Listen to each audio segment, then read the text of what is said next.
All right. Okay, guys. I'm sorry for how long that intro was, but I was pooping. So, I'm sorry, okay? Can a guy go to the bathroom?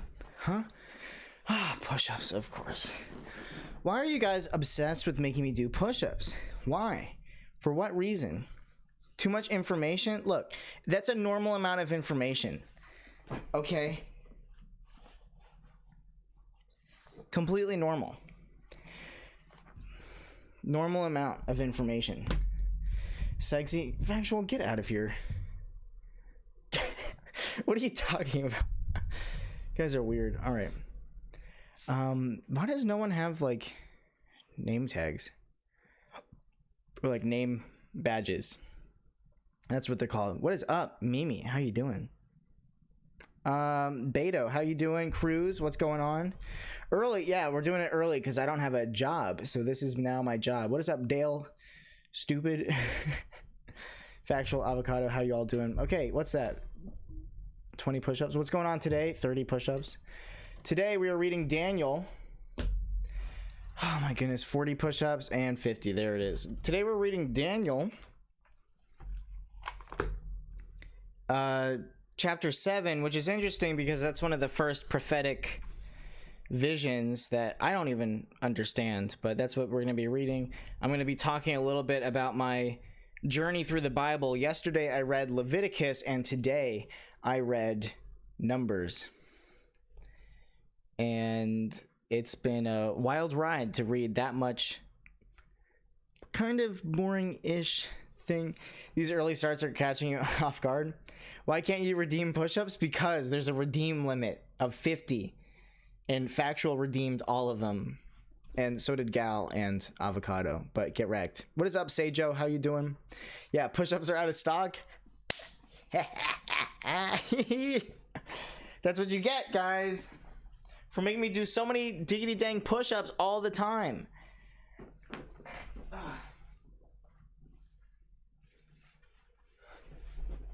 What is up, Farming Country? How you doing? Too late? Yeah. What is up, Unodos? How you doing? Okay, let me knock out 50 push-ups. Why do you guys do this to me? Why? Because I had pizza rolls for dinner? You don't even know the whole story. I walked probably a mile and a half to get them, so we need more rewards to claim. Okay, I don't know what happened to my text-to-speech. For some reason, it broke. And other than that, what do you guys want to redeem? Because they're usually pretty distracting during whatever you call this, class time? I don't know. Where is my pen? What do you want? Let me know. If I redeem 26,000 worth of Sing My Name, can you sing a whole song? You want me to do karaoke? I don't know if my roommates would like that. You have 15,000? Oh my goodness. What do you guys want to redeem? What do you want? Ethan Adamson. Hydrate, light color change. Light color change. What light? I'm not singing your name more than once. You're wasting your points. What do you want? You want me to sing karaoke? Goodness, man. He's still going. Mute Ethan for spam. I'm about to. Hello, what is up, driver? You want a da baby button? And it says, let's go.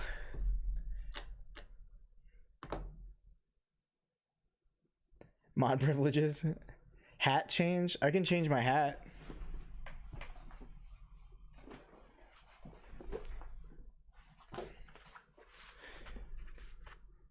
This is one of my new hats. We want the dump truck? No.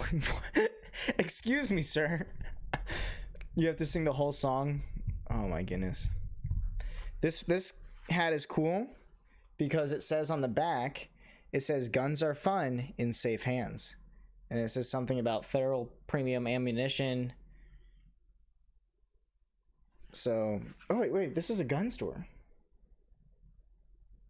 Too bad it's in Smyrna. That's kind of far from me. What is up, the bug? How you doing? I'll have to go sometime. I love gun stores a little bit too much. Spend too much money on guns. You have to sing a whole song for when I finish. But a video request reward for 10K? I don't even know how to do that. What about a discussion about a book on science and theology? What? Don't we do that like all the time? Get the hair routine? Okay, the hair routine is I take a shower and then I comb it while it's still wet in the shower, and then I put in Cantu leave-in conditioner, and then it makes my hair just this amazing mess of volume, and now I have a fro. Look at that, let's like perfect circle head. I'm not gonna cut it as much as I want to. How long is this guy who killed George Floyd gonna be in jail? I doubt he's actually gonna go to jail. Can we redeem a sheesh or an F-boy face? Is that all you want? A shower? Gio doesn't like those. Okay. Your hair takes an hour to wash? What? A whole hour to wash? I don't use shampoo. Often. Maybe like once a week. Ephraim, use that conditioner. It's a good conditioner. All right, let me knock out 50 push-ups. Keep talking amongst yourselves. I'm just like, what do I put on in the background? It's super curly. Mine's like a 3C curl. Actually, I don't know. What is the curl patterns? Curl patterns. Mine is definitely 3C. It's right before 4A, which is kinky curly, which is where most black people's hair starts. Yeah, about 3C. About 3C. You shaved your hair off? Nice. You wash your hair in the toilet? Awesome. How's everyone at? How's everyone doing? I love you all. Say it back. All right, keep talking. I'm going to do some push-ups because you guys are annoying. Do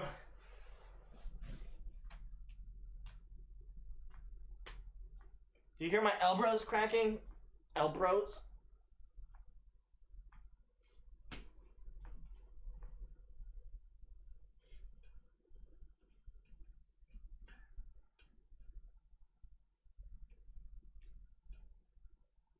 All right.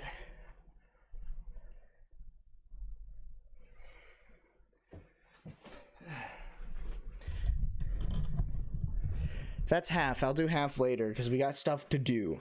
And I'm going to go hang out with some friends tonight. Oh, man. All right. Was your head cold? Being in Northern Ireland?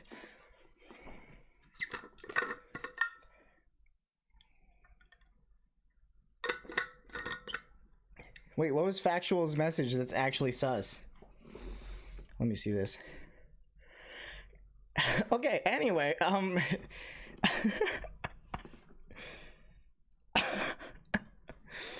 switching hats. Going back. All right. If I had money, I would donate. Respect for remembering it's not Ireland. Yeah, I would say Northern Ireland. Do you get annoyed when Americans say Ireland instead of Ireland? Like 2 syllables, but we say 3 syllables. In the States, we say Ireland instead of Ireland. Can't imagine being bald. I can. All right. Daniel 7. What is up, Cold Boy Dawn? How you doing? Glad you're back. We're gonna read tonight. Let's go. I can make a button, a DeBaby button, if I knew how. I'll figure it out. Dang, am I cracking the table? What the heck? I'm breaking my table. Oh my goodness.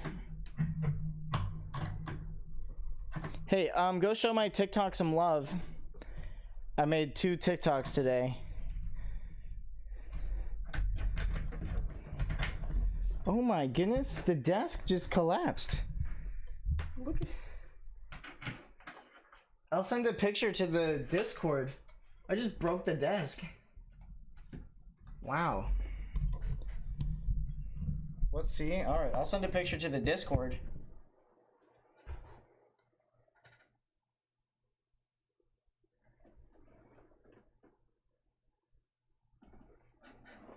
Alright, I'm sending it now.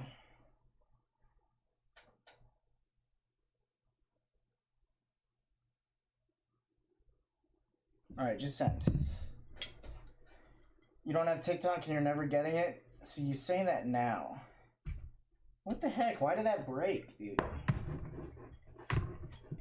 What the heck, dude? Alright, well that's weird.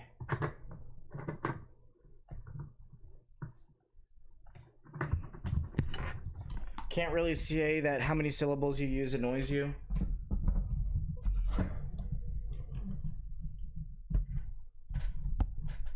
Please help me out here. All right. Well, that's okay then, I guess.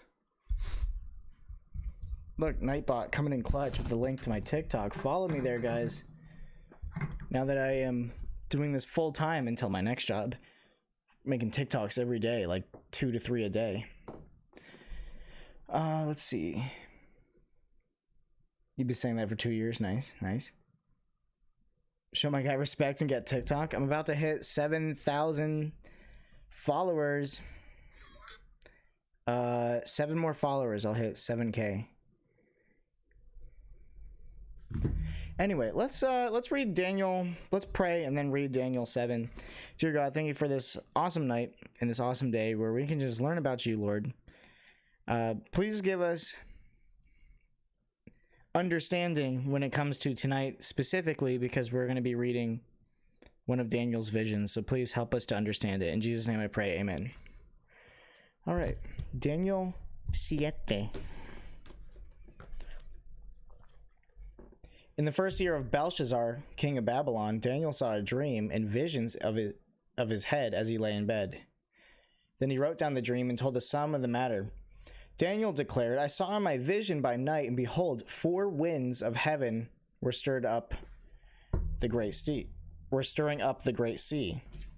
And 4 great beasts came up out of the sea, different from one another. The first was like a lion and had eagle's wings.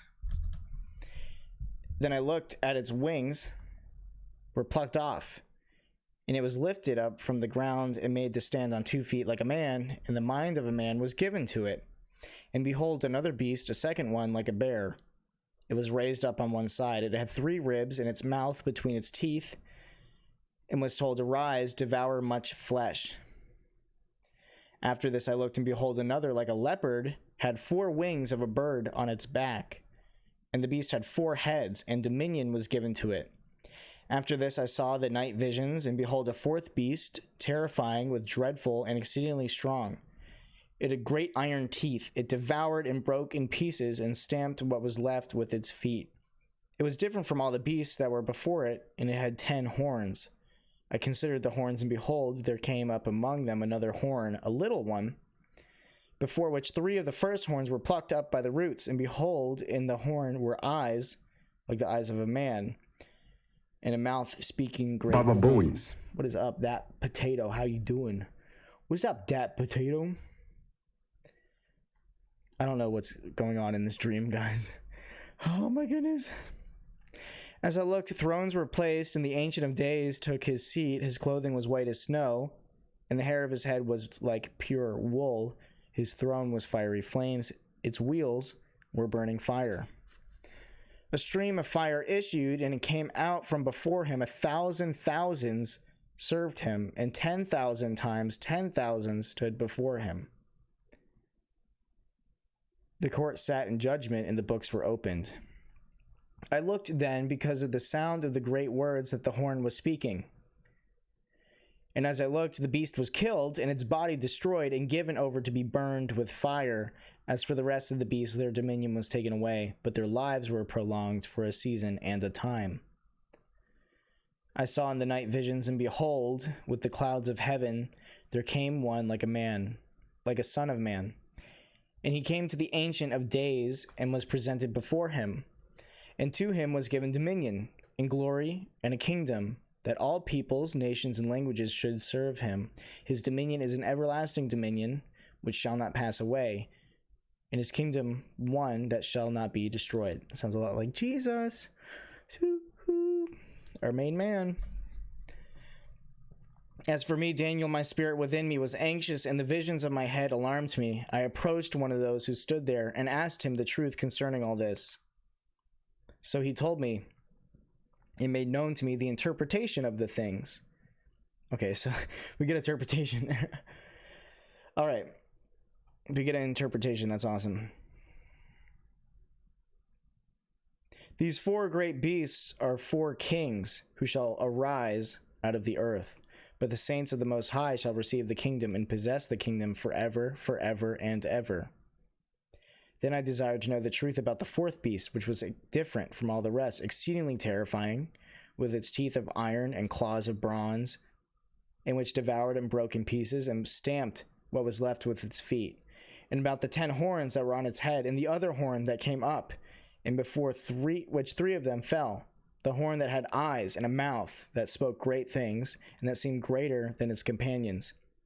As I looked, this horn made war with the saints and prevailed over them, until the Ancient of Days came, and judgment was given for the saints of the Most High.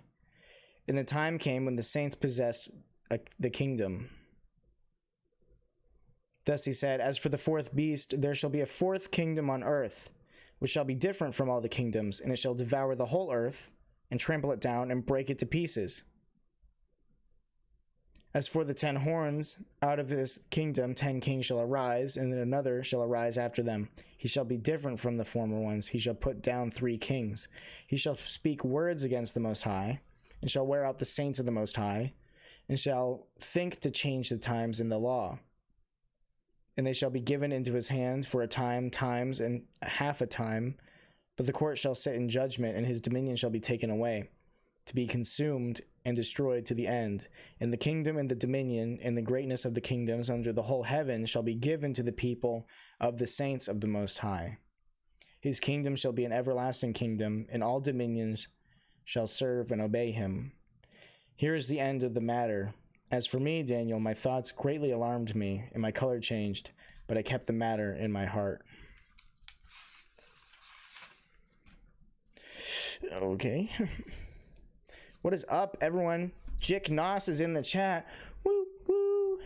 Toot, toot. Can you explain when Jesus said, what's the point of ruling the world without your soul?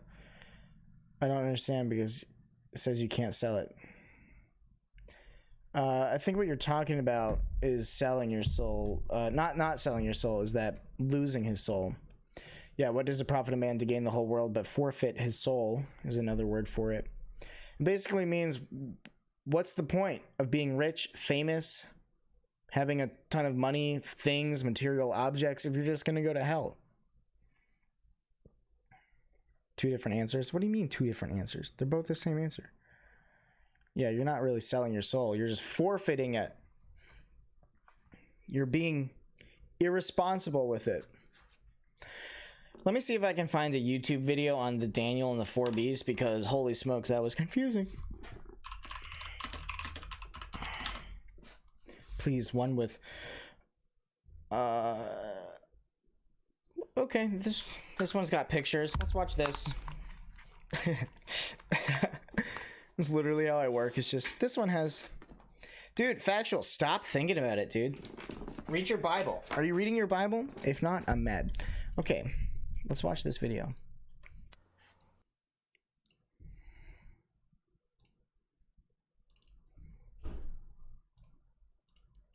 It's not easy to stop thinking. Replace it with something else. Pray. Needs pictures? Of course it does. Daniel 7. Who are the 4 beasts? And who is the little horn? Daniel 7 is a parallel prophecy to Daniel 2. The 10 horns and the little horn are an expansion, giving us more details to what to look out for in these last days. Let's get started. Daniel 7:4. The first was like a lion and had eagle's wings.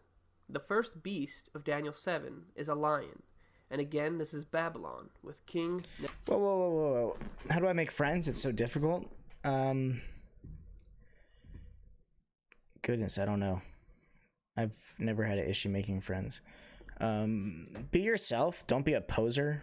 Be yourself. And I mean that honestly. When you be yourself, you're going to think that there's a lot of people who don't like you for yourself. So you try to change yourself so that those people like you. Just be yourself. Like, actually be yourself, because you will weed out all the fake people and then you'll find the real people. Dreams are awesome, especially with Jesus in it. I had a great dream the other day, but it was during a nap, which was kind of weird. It wasn't during... Actually, was it at night or was it during a nap? I don't know. Factual, you're being annoying. I will block you forever. Nebuchadnezzar.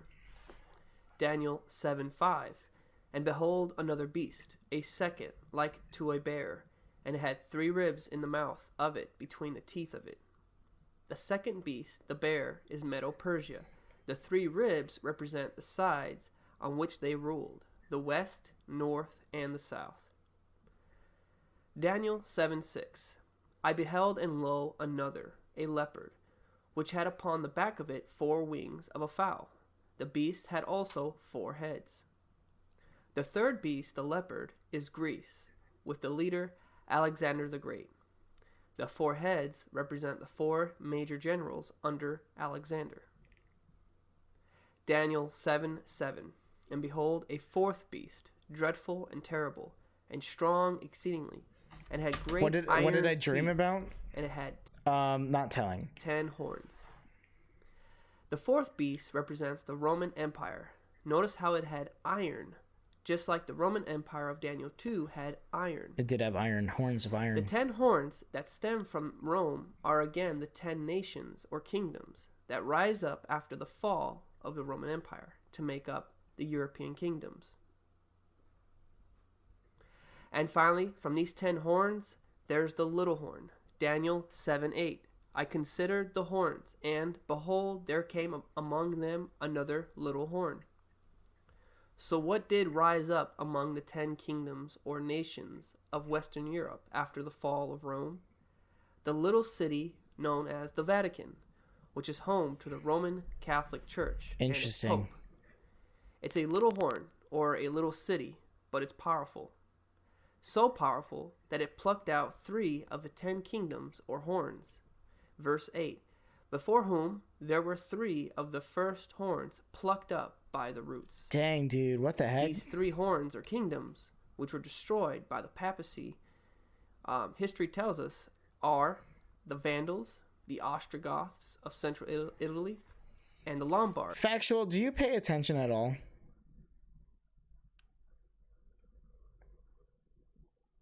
No, you don't, because you would know exactly what we're talking about. I just read Daniel 7, and for more information, because it's a confusing vision, we're watching this video.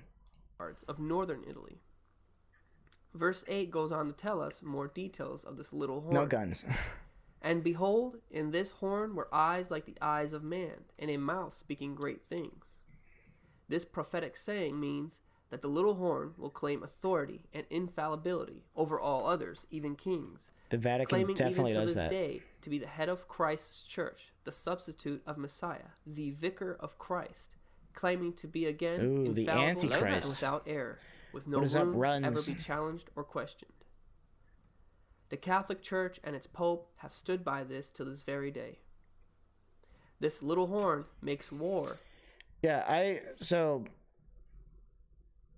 Nick, I understand that the lag for the comments starts miscommunication, but the issue is that he's just not paying attention at all. So, with the saints, killing thousands of lives for not converting and obeying the Pope.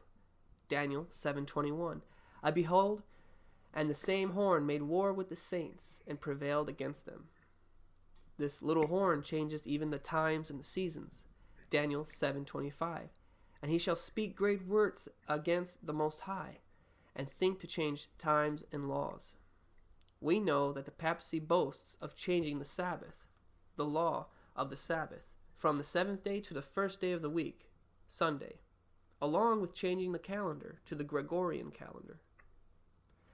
So it's quite evident what the clues given in Daniel 7, that the papacy and its apostate. Dang, Nick calling me out. I have patience. This has been for months, though. State church fits the description of the little horn. Then we finish the dream with Yeshua. Why did I say Antichrist? Because it's anti-Christ. Yeshua is in these last days given authority to rule over all the earth, bringing an end to the apostate church and the Gentile kingdoms ruling the earth, and the Father giving it all authority to the King of Kings, Yeshua. Daniel 7, verse 13 and 14. I saw night visions, and behold, one like the Son of Man came with the clouds of heaven, and came to the Ancient of Days. Verse 14. And there was given him dominion and glory and a kingdom, that all people, nations, and languages should serve him. His dominion, which shall not pass away, and his kingdom that shall not be destroyed. Please comment below. Click the like button. Dang, well, that makes a lot more sense. That makes a lot more sense. Man, my table really broke. Wow, that was pretty clear. That's nice. Let's see. So that's cool. And now I'm going to talk a little bit about Numbers, the book of Numbers, and then we're going to go into something a little bit more political and historical. Let me turn to Numbers real quick.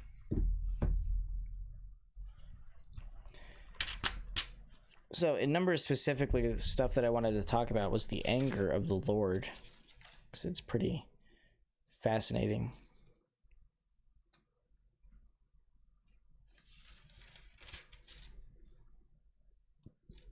So this is in Numbers 11. Gal JC. This is in Numbers 11.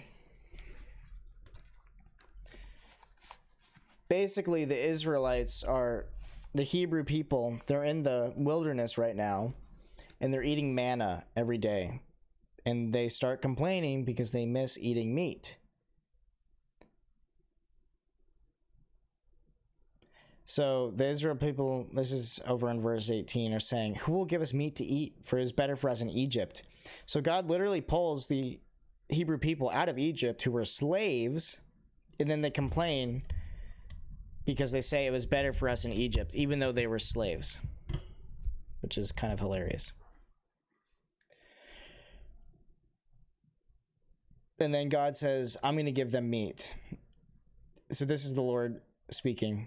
Therefore the Lord will give you meat, and you shall eat. You shall not eat just 1 day, or 2 days, or 5 days, or 10 days, or 20 days, but a whole month, until it comes out of your nostrils and becomes loathsome to you, because you have rejected the Lord, who is among you, and have wept before him, saying, why did we come out of Egypt?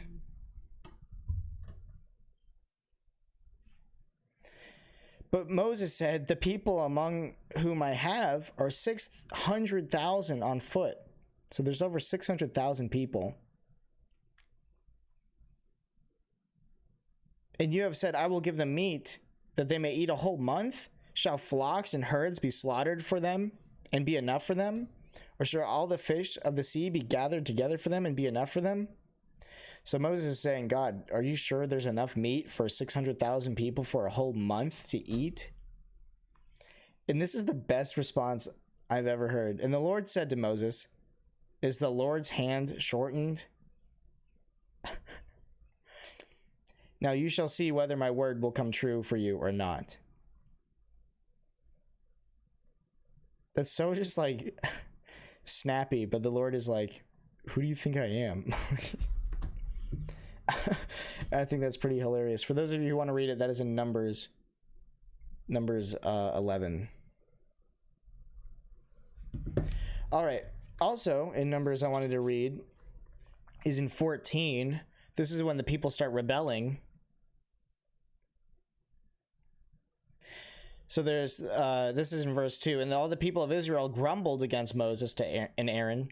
The whole congregation said to them, would that we had died in the land of Egypt, or would that we had died in this wilderness? Why is the Lord bringing us into the land to fall by the sword? Our wives and little ones will become... Do I have my phone on me? I do. God's like, watch me. our wives and our little ones will become like a prey. Would it not would it not be better for us to go back to Egypt and to be slaves? And they said to one another, let's choose a leader and go back to Egypt. So Moses and Aaron fell on their faces before the assembly, and they urged them. They say, if the Lord delights in us, he will bring us into the land and give it to us, a land that flows with milk and honey. Keep in mind, this is before they've even been cursed to be in the wilderness for 40 years.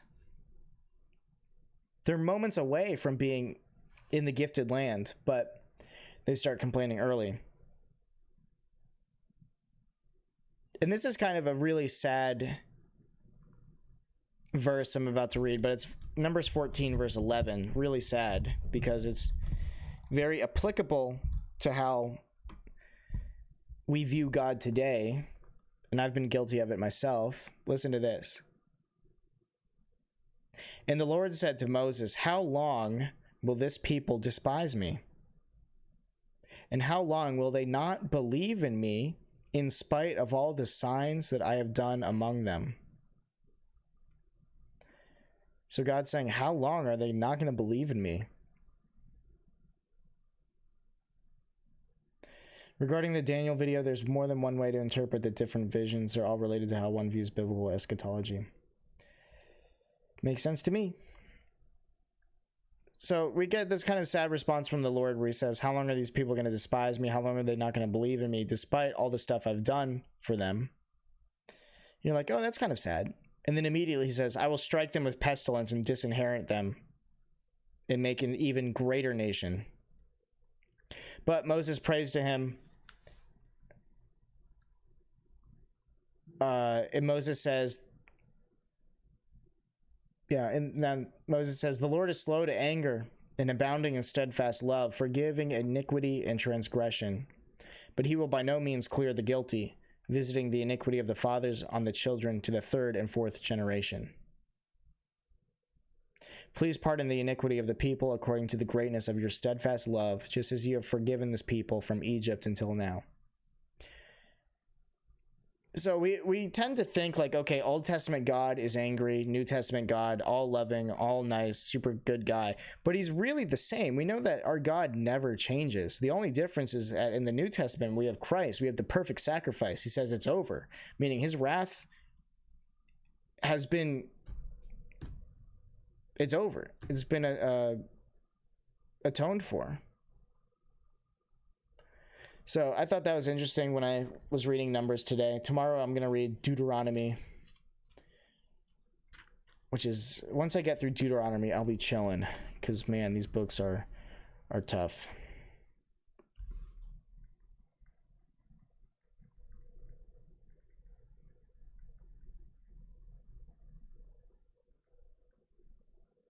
All right, now on to some...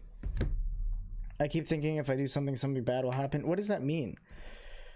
You're not going to sell your soul. That literally, how many times do we have to tell you that it's not possible? Also, the mark of the beast is not possible.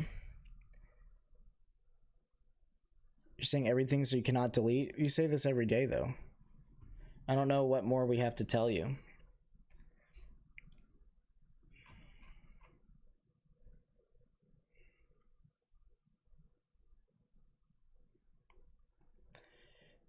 Too bad you're 13 and still live with your parents, because I would say if you were of age, meaning an adult, you should get some counseling.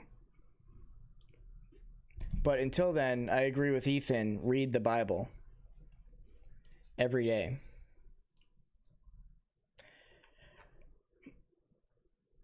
New World Order? What are you talking about?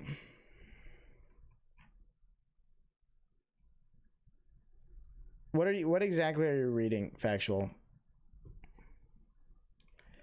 What are you reading?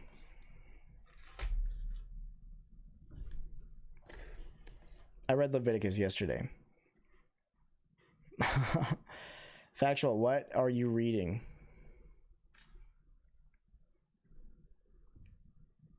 You watch videos? Stop watching videos.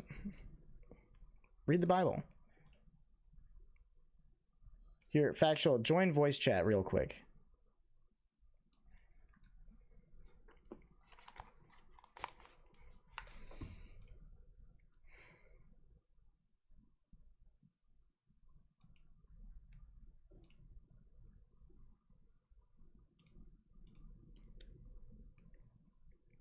I've heard you in voice chat before. Join it.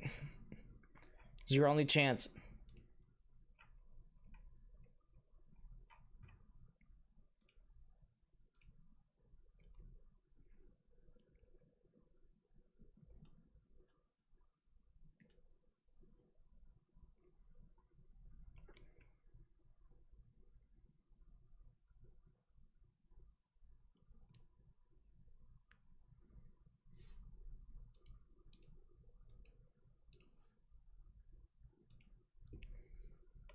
Hello? Yes. All right. So, what are you currently reading in the Bible? John. Okay, where are you in John right now? I forgot. I don't know. Okay, so you're not reading the Bible currently. No. Okay, so you lied to me. Anyway, we What? need you to read the Bible. I'm not lying. Well, you said that you're reading it, and then I asked where, and then you said you didn't know, and then you said, then I What asked. chapter I'm currently on? Okay. You need to read the Bible daily. Jesus says it's not good. Well, Jesus says that man can't live by bread alone, but by every word from God. Meaning you need to be reading your Bible for the peace of mind that comes with learning more about Jesus and growing in your relationship with him.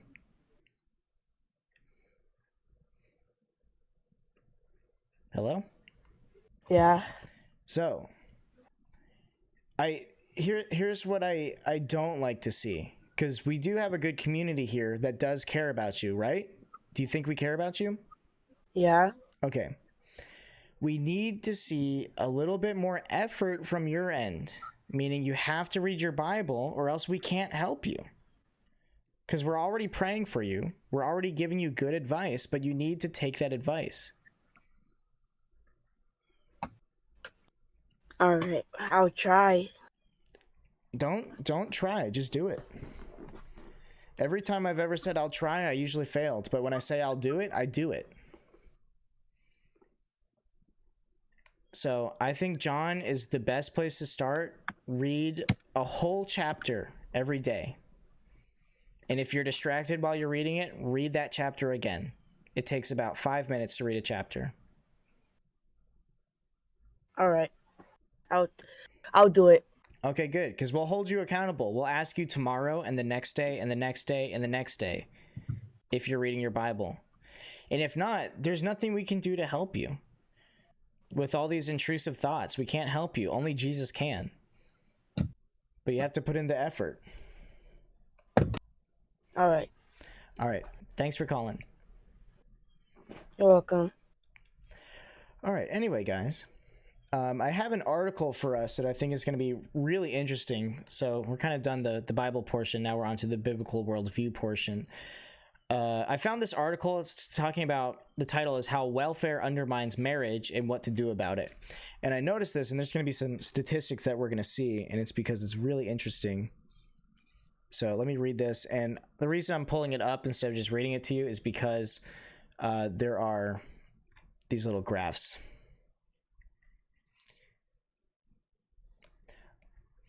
Historically, marriage has played a critical role in the raising of children. In most cases, the economic benefits of marriage are substantial. Marriage among families with children is an extremely powerful factor in promoting economic self-sufficiency. The ability of families to support themselves above poverty without reliance on the government means tested welfare aid. The reason for this is simple and straightforward. In most cases, two parents working together can support a child more efficiently than one. For example, as chart 1 shows, some 37% of single-parent families lack self-sufficiency and are officially poor, compared with 7% of married couple families. So we can take a look at this. Single-parent or female-headed families, single-parent female-headed families are 37% of them lack self-sufficiency, meaning it's they're usually poorer and have a little bit of a harder time. And it says here officially poor, meaning that legally poor, or whatever the actual government definition of that is, versus married families, meaning a husband and a wife who have children, only 7% of them are poor. So we know that marriage is a lot better for staying sufficient while having children. The benefits of married fathers for children. Marriage provides positive impacts well beyond self-sufficiency, but the positive effects of marriage are not limited to self-sufficiency.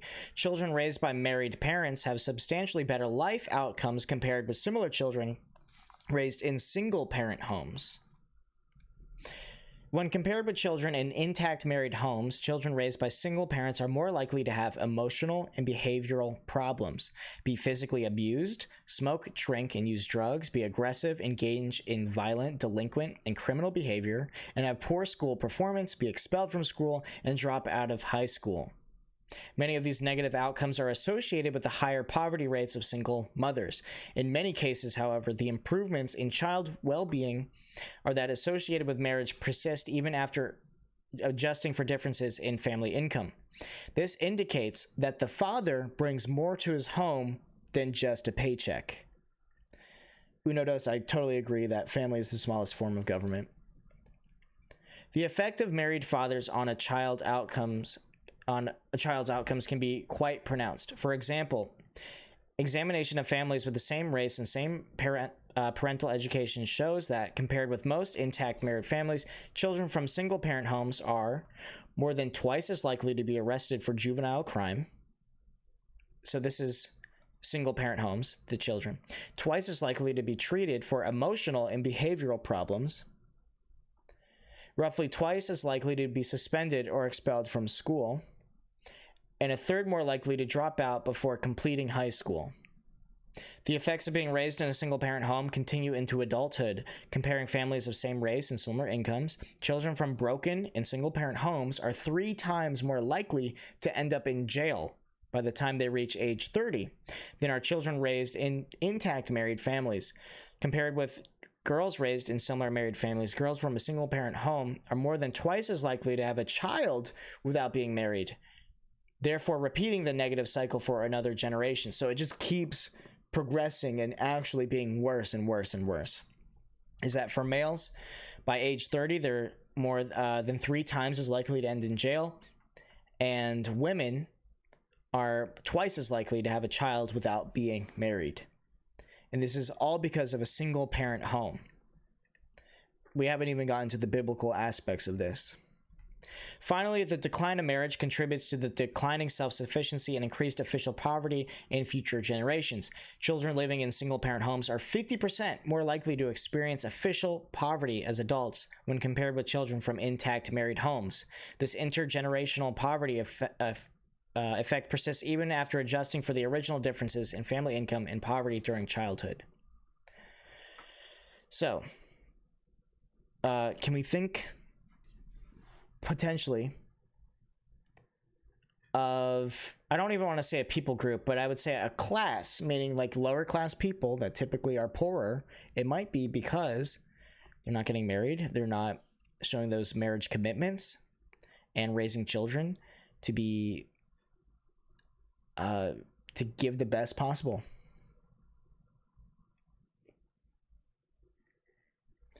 Anyway, as chart 2 shows, throughout U.S. history, marriage was the norm. Prior to the mid-1960s, nearly all children were born to married couples. When the war on poverty began in 1964, only 7% of children were born to unmarried women. Only 7%. However, over the next 4.5 decades, the share of non-marital births exploded. In 2013, 41% of all children born in the U.S. were born outside of marriage. So that's 2013.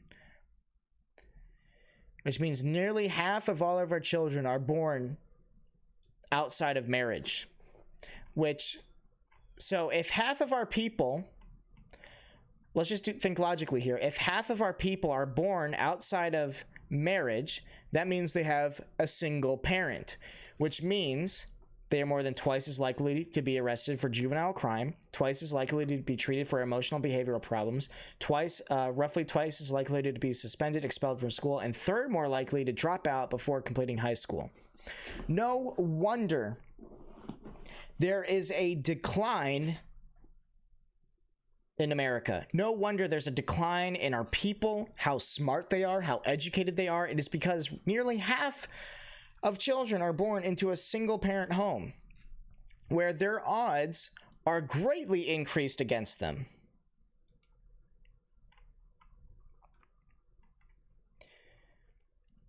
Chart 3 shows the rapid growth of single-parent families from another perspective.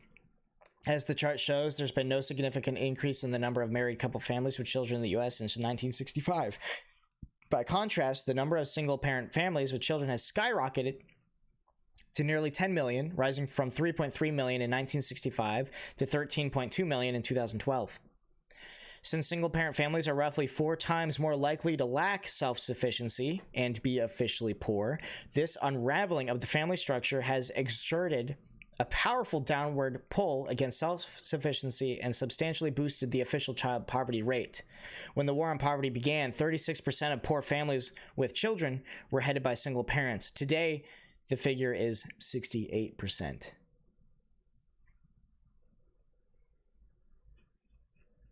Meaning,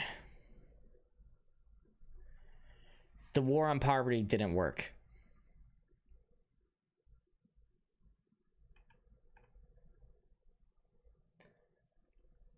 Non-marital children bearing is not uniformly spread across the U.S. society. Most non-marital births occur to women who have the hardest time going at it alone as single parents. Young women with high school degrees or less. As chart 4 shows, nearly 2/3 of births to women who were in high school dropouts occurred outside of marriage. Among women who had only a high school degree, well over half of all births were outside of marriage. By contrast, among women with the least a college degree, only 8% of births were to single women, while 92% of births occurred to married couples. Meaning, the higher the education the woman has, the more likely she is going to have a child while being married, which greatly boosts positively that child's future sustainability. That's mainly why I want to be a therapist. I want to help kids that have issues at home and people with addictions. That's why I do what I do, because I want to tell people to be the best godly man and woman you can be, and then get married and train those children to be godly men and women, so that we can break this generational curse. The U.S. is steadily separating into a two-caste system, with marriage and education as the dividing line. The high-income third of the population, children are raised by married parents with a college education. In the bottom-income third, children are raised by single parents with a high school degree or less. Yeah, this is really sad. It is no accident that the collapse of marriage in America largely began with the war on poverty and the proliferation of means-tested welfare programs that it fostered. When the war on poverty began, only a single welfare program, Aid to Families with Dependent Children, AFDC, assisted single parents. Today, dozens of programs provide benefits to families with children, including the Earned Income Tax Credit, temporary assistance for needy families, the Women, Infants, and Children Food Program, Supplemental Security Income, food stamps, child nutrition programs, public housing, and Section 8 housing, and Medicaid. Although married couples with children can also receive aid through these programs, the overwhelming majority of assistance to families with children goes to single-parent households.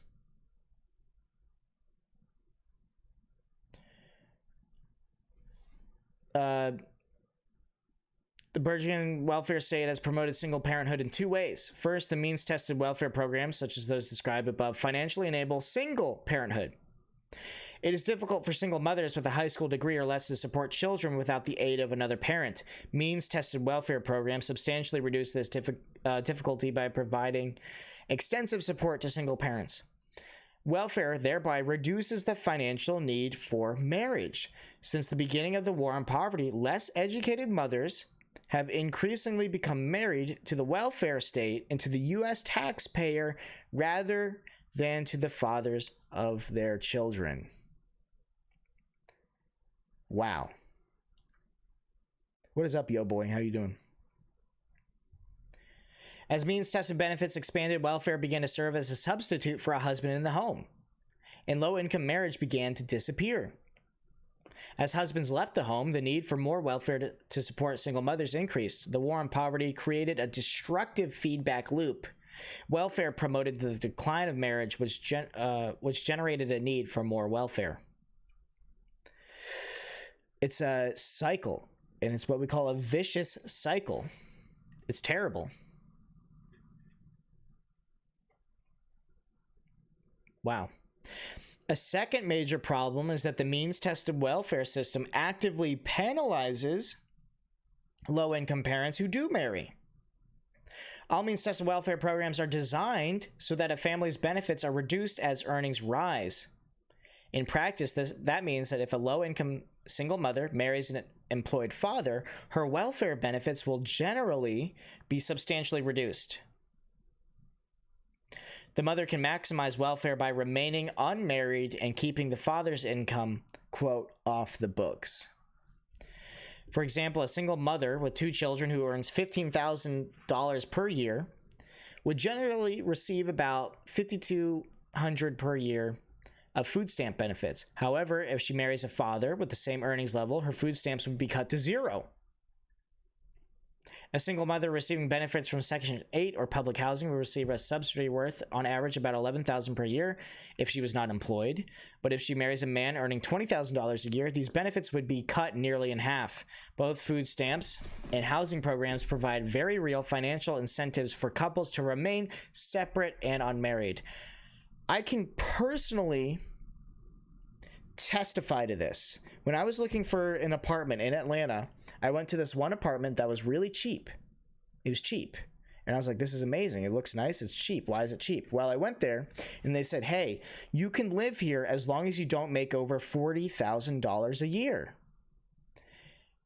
I don't make $40,000 a year. Let's get that out of the way now. But I want to make more than that. And I asked him, I said, why can't I make more than $40,000 a year to live here? And he said, because then you'd be too rich. They are actively promoting poverty and keeping people poor with cheap rent. Overall, the federal government operates over 80 means-tested welfare programs that provide cash, food, housing, medical care, and social services to poor and low-income individuals. Each program contains marriage penalties similar to those described above. See, the thing is, the government thinks they're helping single mothers. And they are. But they're keeping single mothers single instead of getting married. The marriage penalties from multiple programs, when added together, can provide substantial financial disincentives to marriage. For example, if a single mother who earns $20,000 per year marries a man who earns the same amount, the couple will typically lose about $12,000 a year in welfare benefits. In effect, the welfare system makes it economically irrational for most low-income couples to marry. The government is actively promoting single parenthood. What is up, Cortland? How you doing? At least I'm rich in spirit. The Bible really is an instruction manual on how to live a great, fulfilling life. God says it all in there. Absolutely. Book of instruction before leaving Earth.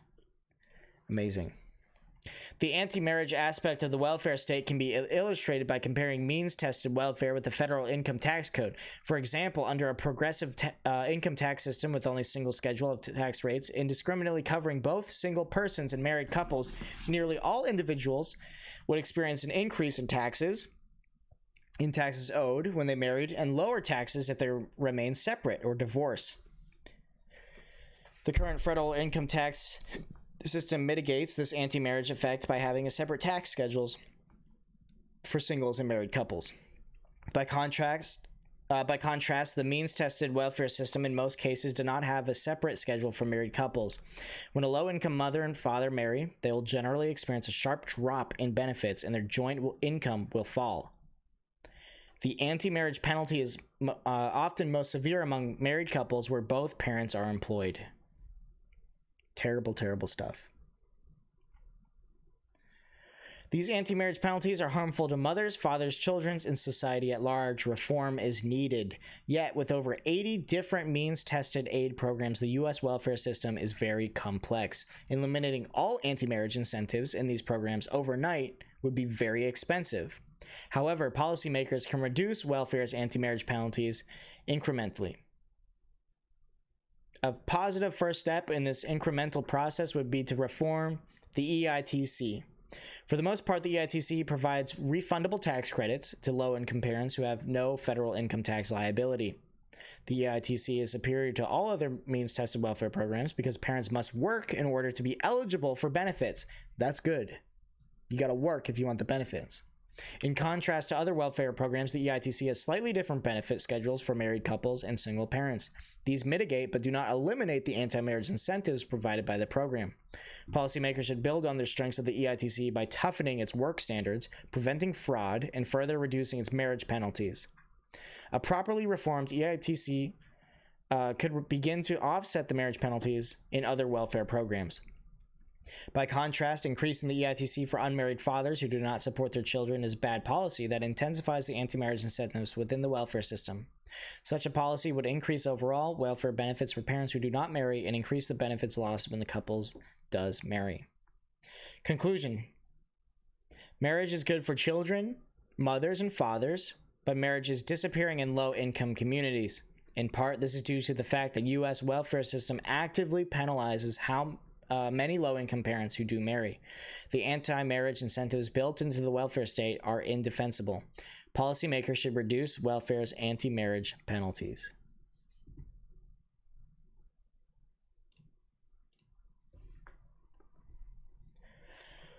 Whew, that was a lot. But biblically, this makes sense.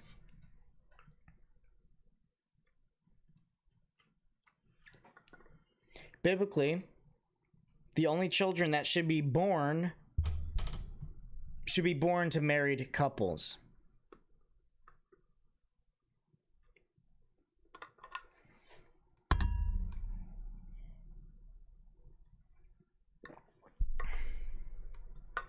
But Christians believe a lot of wild things, like you shouldn't have sex before marriage.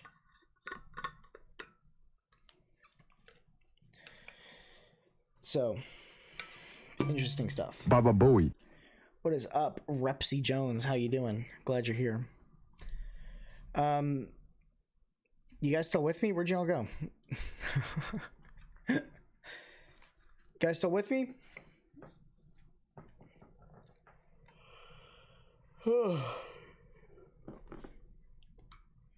You're here? Awesome. All right. Well, that's kind of a lot to think about real quick. Repsy's your brother? Awesome. That is a lot to think about real quick. That's definitely a pretty big thing. These days, you got to be more specific. Married couple means a lot of things these days. Marriage biblically is between a heterosexual male and a heterosexual female. You don't have kids until you're married. You don't have sex until you're married either. I've been doing a lot of studying on men and women, husbands and wives, and biblically what that looks like. So if you guys want to learn more about that, I've been doing a lot of study on that. So let me know.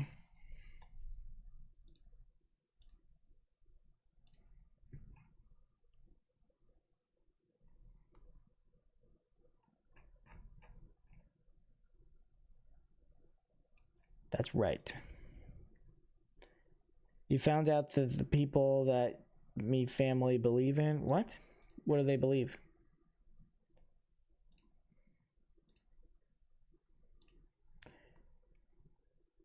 Made almost $1 billion. What? What are you talking about?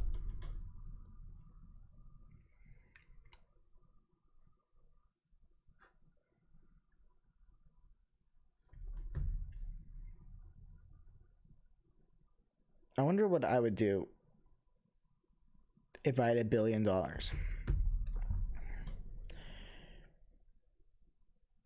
I'd probably give it all away.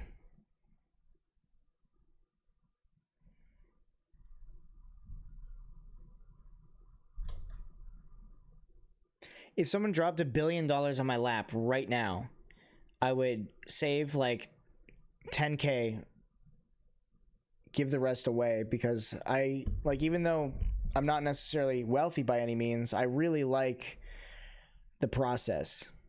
The most financially successful families are the ones with a mother and father in the home. Yep.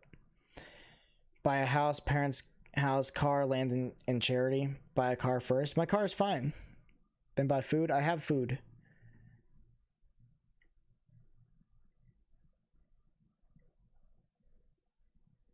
I'd save like 10K,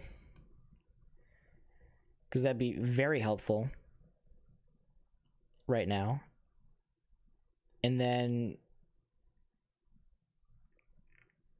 yeah, I don't know. Just $1 billion is kind of ridiculous. No one has just $1 billion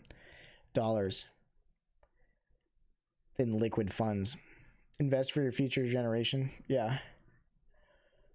You'd buy a wife from Syria? Why Syria? Okay. Interesting. I like it. I don't understand, but I like it.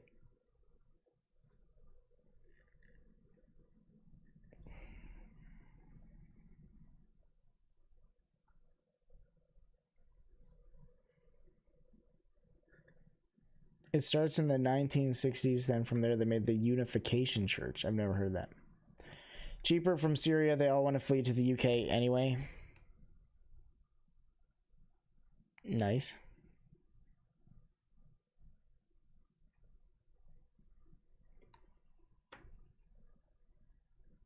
$900 million net worth. So your parents' god is money?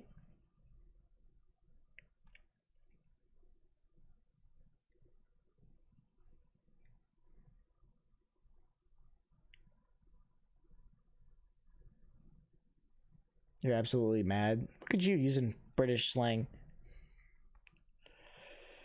What is up? A dumb lane. Sun Myung Moon is a heretic? Yeah. Does USA have a problem with Middle Eastern refugees? Yes. Of course. Actually, not as bad as it could be. We're not like Germany. Trudeau spends $1 billion like it's $10. Trudeau's an idiot who wears blackface.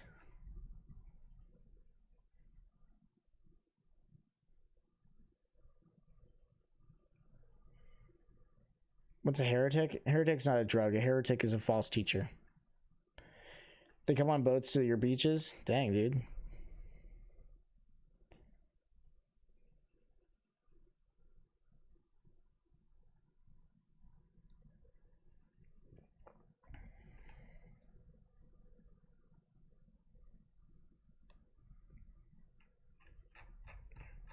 Dude, let me show you all my YouTube because it's so conservative. It's hilarious. Guns, Tulsi Gabbard with Michael Knowles, Wretched, some random politics, Tucker Carlson. Here's Voti Bakum, Young Americans Foundation, Jordan Peterson. Oh yeah, we gotta watch the Jordan Peterson video. Concealed carry, more guns. Kevin Samuels is my favorite. More guns. Why would God make me a lesbian? That's Frank Turek. More Wretched. Critical race theory with Candace Owens. I bet this is good. Sadly, this is kind of being institutionalized now because kids are learning this. And I know I did Isabel, not you do watch a lot the of work in this Oscars. space and talked about, your experience in a college campus as a conservative, but there just seems to be this pollution of minds that all they want children to think about is race. And before, earlier today, I actually had a friend reach out to me. Her daughter attends a boarding school in Connecticut. And after She's so pretty. What the heck? the trial verdict was read, this is what they sent out to all of the kids. I actually could not even believe. And I'm not going to obviously read this in entire letter. Whoa. He was convicted. Christianity, art, random stuff. YouTube, sports, Christianity, cars. How am I a simp? Oh my gosh, you guys are insane. I just said she was pretty. Am I wrong? Our school values call upon champion diversity and inclusion. That's so dumb. But it says, for many, the state of Minnesota versus Derek Michael Chauvin has been a stark, heart-wrenching reminder of the suffering one human being can inflict on another. It has also been a painful reminder that racism still permeates and threatens the everyday lives of marginalized groups in this country. Can one of you guys help me? What was the element of the Derek Chauvin trial that was proven to be about race? Still have yet to answer that question. One piece to be of honest. proof? But you're right. Critical race theory is the cancer of education that's now effectively indoctrinating this entire generation of young Americans that are now going to grow up and take that beyond school, so beyond elementary school, beyond middle school and high She's school, wearing a and their college cross necklace. campuses, into whatever realm of American society they work in, the halls of Congress, a corporate boardroom, America's streets, genuinely believing it is our duty and responsibility, and it is morally correct to view people differently based on their skin color, to believe that white people have had this inherent advantage in our country forever, they still do, and black people are always inherently disadvantaged. Every time you say that there's such a thing as white privilege, you're saying that there's black disprivilege. That's pretty racist. Every time you're saying that there's such thing as white privilege, you're saying there is such a thing as black disprivilege. That's pretty racist. And if you don't understand why, you need to think about it a little bit more. Ethan sees a cross necklace and he thinks that it's his future wife until he finds out she's Catholic. Advantage. That is actually verbatim the curriculum taught by the New York Times' 1619 Project, which is now taught in every Chicago public school and many other school districts across the country. But here's the million-dollar question that nobody has been asking throughout this process. This concept of systemic and institutionalized racism. If it really exists, let's examine every system and institution in American culture today. Higher education and academia, big tech, large corporations, Hollywood, the music industry, movies, everything that permeates our culture daily, all the way up to the federal government, is all controlled by the left. Right? Oh yeah, it's all liberal, baby. I mean, there's systemic racism. Okay, who's in charge of everything? Leftists, liberals. Like, come on. Right. So if there's really systemic and institutionalized racism, as our president of the United States says, who's really at fault to blame? That is a great question. And Brandon, like, if your child was at this school and this letter went out, knowing your perspective, what would you do? Oh, I'm gonna act a fool. I'm gonna go up there and act a fool.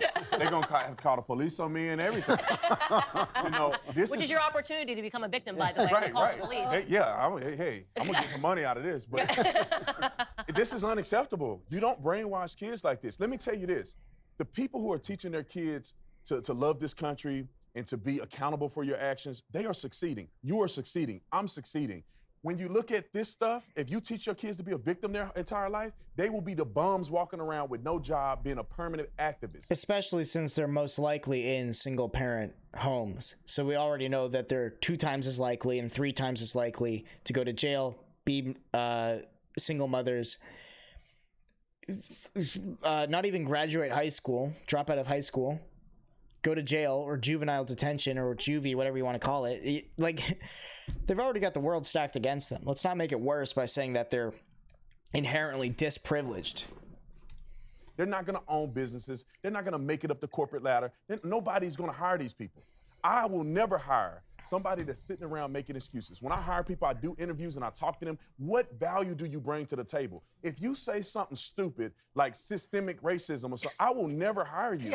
This is a complete lie. And the reason why they say it's systemic is because they never plan to fix it. They want it to be the boogeyman that they never fix. If you say the court system they don't want to take racist, responsibility pick for the their judge actions. And you show me that racist judge and have him fired. If you say our country is inherently racist, Joe Biden, who probably can't remember the old Joe Biden because he's brain dead, Joe Biden, how about you step down, Mr. White Supremacy? How about you yeah. step down if white people are the problem and give a black person your spot? They will never do that because they're steady line and they just want to push a narrative that will never be successful. He just might do that because Kamala Harris is always just behind him I know. every time he's speaking, right? So those could be famous last words. And I will say, I think it really is time to talk about pulling kids out of school. And I am not being funny. When you study World War II and you study exactly what Hitler Youth was and what my kids are going to be homeschooled, which I need to figure that out someday. they were trying to do to make sure that the children that were being produced in the school systems and in Germany were coming out with these perspectives that would only help the government grow. That is what is taking place in America right now. These kids are being informed, they're being polluted with these perspectives that are not true because they want these kids to come out of school and they want them to be warriors for the government because that's what these kids are doing. They know when they're rioting and looting, and Maxine Waters is saying they want them to be soldiers for the government, and it is dangerous ideology. Hitler's I do youth. want to bring up this guy. You may have seen it in the news. Incredible. A father pulled his child out of NYC's $53,000 a year Brearley School, whose pupils include Chelsea Clinton's daughter, slams it as woke-weaning agenda and says it's teaching kids what to think. I think this man is a hero. He is, you know, and this is a very, very fancy private school. This is a funnel to the Ivy League. Yeah, I understand, but it's the same thing. You have both opposite ends of the spectrum were both just as bad. When I've sent my kids to school in the 80s and 90s, when I took one look at public schools, I resolved that I would do anything, beg, borrow, or steal, to put them into private schools, to keep them out of the government schools. I was telling Isabel, I wrote one of the worst horror movies ever made. One missed call, 0% on Rotten Tomatoes, folks. but it put those kids through 3 years of private school because I wanted the power to walk in and say what this guy said. I wanted to say, if you don't teach my kid what he needs to know, we're out of here and we're taking our money with us. And that's why he's a hero. Thanks for joining me on this most important episode of Candace. I really do believe that this subject matter is so important. I can see America installing a Gestapo type system. Those who disagree with the government are touted on and arrested? Are told on and arrested? What is touted? Forgive my British. That's called the CIA. It's called the ATF too. Oh boy.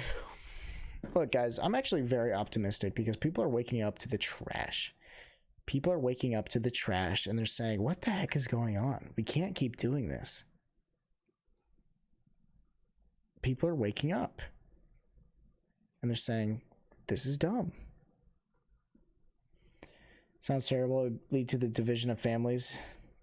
You'd move countries to where? What country is better than this one, though?